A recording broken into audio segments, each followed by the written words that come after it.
బిడ్డా, నన్ను ఇంటికి పిలవడానికి అందరూ ప్రయత్నిస్తారు. కానీ నేనెందుకు కొన్ని ఇళ్లలో ఒక్క రాత్రి కూడా ఉండనో తెలుసా? నేనే శ్రీ మహాలక్ష్మిని.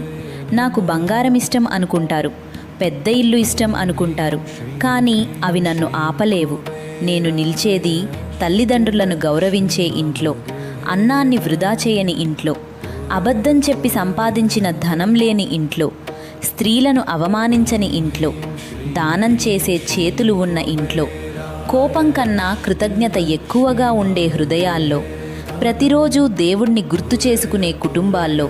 నాకు ఒక దీపం చాలదు, ఒక పువ్వు చాలదు. నీ హృదయం పవిత్రంగా ఉండాలి. ధనం వచ్చినప్పుడు గర్వపడక, కష్టం వచ్చినప్పుడు ధర్మం వదలక. అలాంటి ఇంటిని నేను ఎప్పటికీ విడిచిపెట్టను.